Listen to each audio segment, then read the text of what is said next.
Hola, soy Santiago Ronda, soy guía de turismo oficial en Granada y hoy seré yo el que les acompañe durante esta etapa de las Jornadas de Patrimonio Europeo 2020, organizadas por la Junta de Andalucía y realizadas por la agencia de viajes especializada en visitas turísticas Granada a Pie.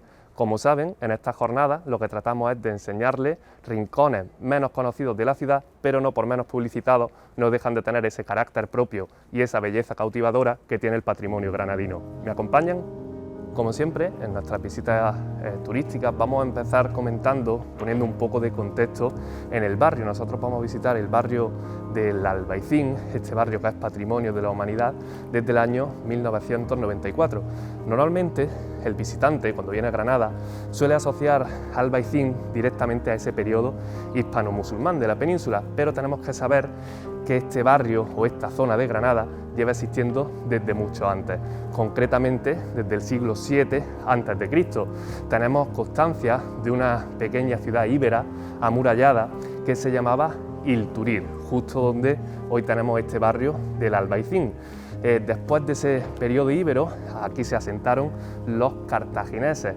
Granada estuvo comercialmente controlada por los cartagineses durante el siglo IV y III a.C. Pero después de las guerras púnicas, ya saben, Imperio Romano contra cartagineses, gana Roma y parte de esos territorios controlados por los cartagineses pasaron a formar parte del Imperio Romano, entre ellos Granada en el siglo II antes de Cristo. Y además tenía un nombre precioso en la ciudad de Granada, que era, estoy seguro que nadie va a olvidar, que era Municipium Florentinum Iliberitatum. Como ven, un señor nombre y que sonara poderoso a Imperio Romano. Pero obviamente eso era muy largo, así que acabó derivando en Iliberis. Iliberis fue el nombre que adoptó Granada en aquella época y así se quedó también para los visigodos. Sabemos que después de la caída del Imperio Romano, desde el norte de Europa se empiezan a extender, se empiezan a expandir los pueblos bárbaros. Concretamente en la península se establecen los visigodos. Y ahora ya sí llegamos al punto que nos interesa, al año 711, una fecha muy marcada en la historia de la península ibérica porque es el año de la invasión árabe, la llegada de los musulmanes a la península. Pero a Granada, a estos terrenos, llegaron 2 años más tarde, 713. Bien, para entender la visita que vamos a hacer hoy y prácticamente todo el contexto histórico de Granada, tenemos que conocer 2 grandes dinastías, que son los zirís y los nazarís. Estoy seguro que a todo el mundo le suena la dinastía nazarí porque es la dinastía que creó la Alhambra, ese gran monumento tan conocido que tenemos en Granada. Y después de ese periodo árabe, pues ya tomaron la ciudad los reyes católicos. Isabel y Fernando no toman la ciudad mediante una batalla directa contra la Alhambra, sino que hacen un acuerdo con la familia real nazarí, que se llama Capitulaciones de Santa Fe. Estoy seguro de que ese nombre también le será familiar. Ya comentábamos que visitaríamos lugares menos conocidos de la capital, de Granada.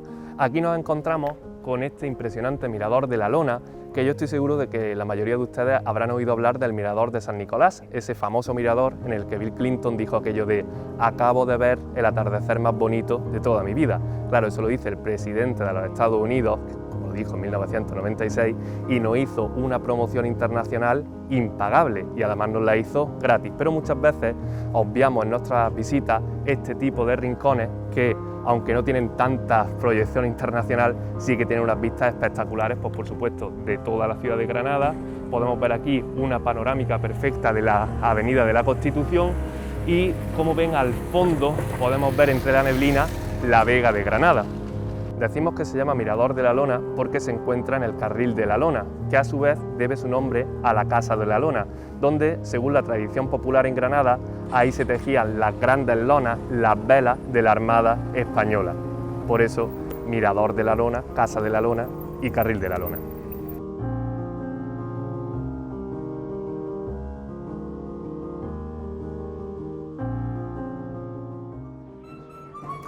Aquí ahora nos encontramos ante este Cristo de las Azucenas, aunque aquí en el Albaicín es conocido como el Cristo de las Lañas, porque verán, durante la Guerra Civil este Cristo fue destruido por el bando republicano, pero por la noche los vecinos del barrio recogieron los trozos que habían quedado del Cristo y los escondieron en casa. Cuentan algunos vecinos que recuerdan que su madre tenía trozos del Cristo escondidos entre los peldaños de la escalera.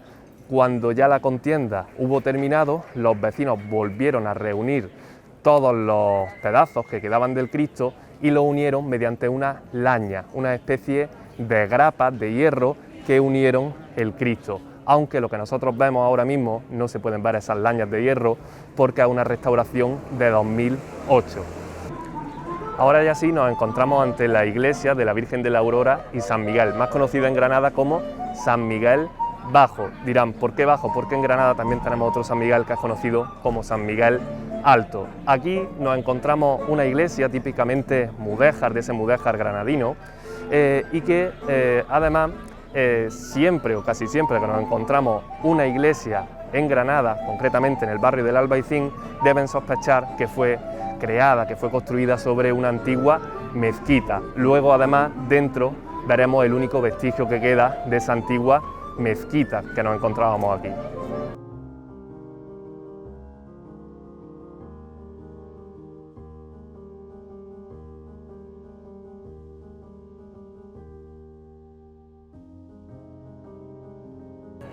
Nos encontramos en la fachada principal de San Miguel Bajo y tenemos que decir que aunque la iglesia se erigió en 1501, no fue hasta 1528 cuando se inició su construcción. Hay también que decir que se hizo en dos periodos distintos del siglo XVI. Este primero, como decíamos, de 1528, que duró 11 años, hasta 1539, y un segundo periodo de construcción que fue de 1551 a 1556. Esto no se aprecia tanto en el exterior como sí en el interior. Luego veremos los techos y las decoraciones que claramente nos indican estas dos etapas de la construcción. Ahora, si les parece, vamos a hablar de este pórtico principal que fue trazado por Diego de Siloé, y aunque el diseño es suyo, tenemos que decir que la ejecución del pórtico es de Pedro de Asteasu y de Juan de Alcántara. Tenemos, por supuesto, pues una portada clarísimamente renacentista con ese arco enmarcado por dos columnas corintias, y hay que fijarse en los detalles que nos encontramos en esta portada, porque justo encima del arco, a ambos lados, nos encontramos los escudos del que fuera arzobispo de Granada, Pedro Guerrero, que tanto tuvo luego que ver en esas llamadas revueltas de la Alpujarra. Y sobre el arco, encima del establamento, justo en la hornacina, nos encontramos la imagen de San Miguel, que por supuesto le da nombre a esta iglesia. Esa imagen hay que decir que es de 1558 y es obra de Toribio de Liébana.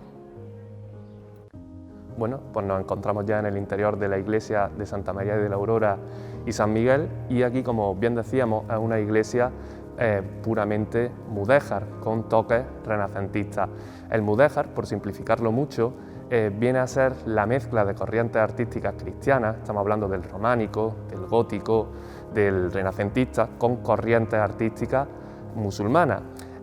Aquí en Granada, al ser posterior la entrada del mudéjar, está más relacionada con el Renacimiento, se mezcla más con el estilo renacentista. Y claro, el mudéjar es fruto de las condiciones de convivencia entre esa España hispano-musulmana y esa España cristiana que se da en la España medieval. Anteriormente decíamos que la iglesia se construyó en dos fases distintas del siglo XVI, una primera iniciada en 1528 y una segunda iniciada en 1551.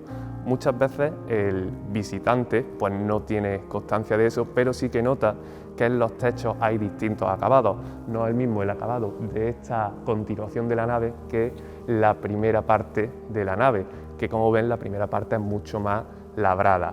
También hay que decir que el mudéjar no es el mismo el mudéjar que nos podemos encontrar aquí en Granada que en otras zonas de España, por ejemplo Aragón o Toledo. Aquí en Granada y en otras zonas de Andalucía, se caracteriza por la utilización de materiales económicos, de materiales, digamos, blandos, mucho más maleables, como pueden ser la madera, el yeso, el ladrillo o la cerámica. Esto da lugar a la gran variedad de decoraciones que nos encontramos en la iglesia.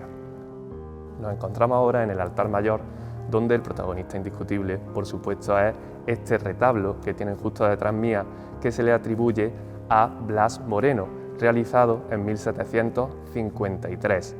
Pero las esculturas que nos encontraríamos aquí, porque estas que tenemos no son las originales, se le atribuyen a un ilustre granadino, que seguramente ustedes ya conozcan, que es Torcuato Ruiz del Peral. Este granadino digo que es muy famoso porque las imágenes que nos encontramos en Santa María de la Alhambra, esa iglesia que está dentro del conjunto monumental de la Alhambra, también se le atribuyen a este artista del barroco granadino. Como pueden ver, coronando el retablo barroco nos encontramos la imagen de San Miguel en el centro y justo debajo la Virgen de la Aurora, que es, por supuesto, la patrona de este barrio del Albaicín. Les tengo que decir que si vienen a visitarnos en Semana Santa, el Jueves Santo, podrán ver en procesión a la Virgen de la Aurora.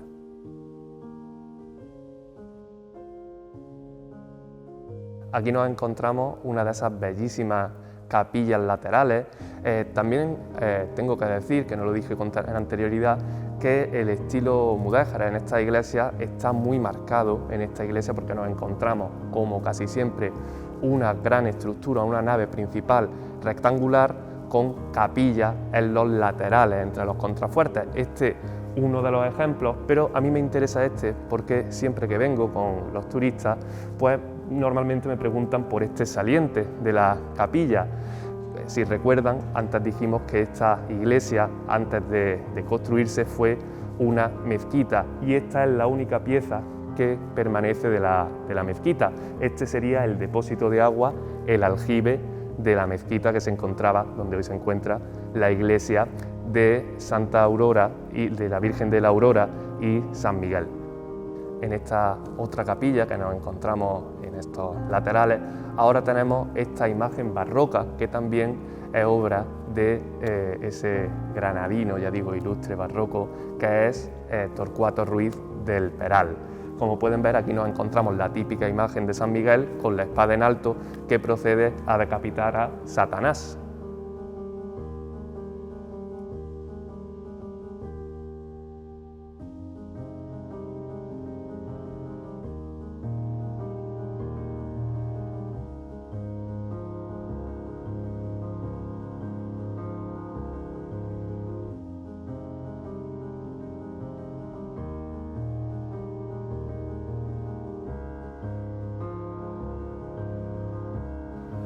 Ya por fin hemos subido estas 5 plantas de la Torre de San Miguel. Como hemos visto antes, la iglesia de San Miguel, solo por el arte mudéjar, por ese arte barroco también que tenemos de grandes autores de Granada, solo por eso ya merecería la pena visitarla, pero además tenemos esta fantástica vista 360 grados de la ciudad de Granada. Aquí nos encontramos las vistas a la Alhambra con Sierra Nevada detrás, que ya vemos los picos blancos a estas alturas del año, y también lo bonito de ver estas vistas pues es ver cuando el atardecer se va reflejando ese tono anaranjado en las cumbres de Sierra Nevada con la Alhambra justo delante, ese atardecer que tanto le impactó, como explicábamos, al presidente de los Estados Unidos, Bill Clinton, y que también ha cautivado al resto de los visitantes de esta ciudad. Además de las vistas a la Alhambra, Sierra Nevada y por supuesto al resto del barrio del Albaicín, también desde este campanario podemos ver perfectamente la Catedral de Granada, esa Catedral de la Encarnación, que ocurre que en el centro de Granada, al estar encajonada entre tanto edificio, no se aprecian las dimensiones reales que tiene y la magnificencia de la obra.